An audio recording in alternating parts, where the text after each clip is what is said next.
হাইলাকান্দি জিলাৰ ৰাজেশ্বৰপুৰৰ কাটাগাঁও অঞ্চলত গৰাখহনীয়াৰ কালৰূপ। যোৱা বছৰ বানত কাটাখাল নৈৰ মথাউৰি ছিঙি এটা লোক নিৰ্মাণ বিভাগৰ পথ যায় নৈৰ বুকুত। তাৰ পিছত এই গাঁৱৰ স্থানীয় ৰাইজে হাইলাকান্দি জলসম্পদ বিভাগ আৰু জিলা প্ৰশাসনক অৱগত কৰিছিল পথছোৱা নিৰ্মাণৰ বাবে। স্থানীয় ৰাইজৰ এই অনুৰোধক কোনো গুৰুত্ব নিদিয়াৰ অভিযোগ জল সম্পদ বিভাগৰ আৰু জিলা প্ৰশাসনৰ, যাৰ ফলত ৰাজেশ্বৰপুৰ গাঁৱৰ কেইবা হাজাৰ লোকৰ যাতায়াতৰ একমাত্ৰ পথছোৱা সম্পূৰ্ণৰূপে নৈৰ বুকুত যাব বুলি আশংকা কৰিছে স্থানীয় ৰাইজে। বানপানীৰ আগত এই পথছোৱা নিৰ্মাণ নকৰিলে আগন্তুক দিনত বৃহত্তৰ আন্দোলন কৰিব বুলি হুংকাৰ প্ৰদান কৰে স্থানীয় ৰাইজে। হাইলাকান্দি জিলা হাতৰসন্তাৰ পৰা ৰাজেশ্বৰপুৰ কাটাগাঁও অঞ্চলত গৈছিলোঁ এখন মথাউৰি দেখাৰ কাৰণে। মথাউৰি দেখি আমি এখন উপলব্ধি কৰিব পাৰিলোঁ যে মথাউৰিখন ভাঙিছে আৰু ভঙাৰ পাছত এখন PWD ৰাস্তাও আছিলে, ৰোড আছিলে। আৰু এই মথাউৰিখন ভাঙাৰ কাৰণে এই অঞ্চলৰ যিসকল মানুহ আছে মানুহবিলাকৰ অহা যোৱাৰ ইমান অসুবিধা হৈ আছে।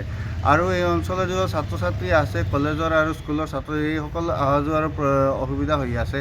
আৰু মই যোৱা বছৰত এইখন মথাউৰি ভাঙিছে। আপোনালোকৰ হয়তো জানিব পাৰে যে যোৱা বছৰ আমাৰ 4বাৰকৈ অধিক আমাৰ ইয়াত বানপানী হৈছে আৰু বানপানী হোৱাৰ কাৰণে এই মথাউৰিখন ভাঙিছে। যোৱা বছৰ তেতিয়া সেই টাইমত আমি ডিষ্ট্ৰিক্ট কমিশ্যনাৰ আৰু বিভাগীয় কৰ্তৃপক্ষসকলক আমি জনাইছিলোঁ যে এইসকল সোনকালে ৰিপেয়াৰিং কৰিব লাগে, কিন্তু এইসকল এতিয়া আজিৰ দিনলৈ ৰিপেয়াৰিং কৰা নাই। আজি চাওক আমাৰ আকৌ বৰষুণৰ টাইম আহিছে, বৰষুণৰ সময় আহিলে আৰু চাওক আকৌ বানপানী হোৱাৰ সম্ভাৱনা হৈ থাকিব। আৰু এতিয়া যদি বানপানী হৈ থাকে তেনেহ'লে আৰু এই অঞ্চলৰ মানুহবিলাক ক'ত যাব?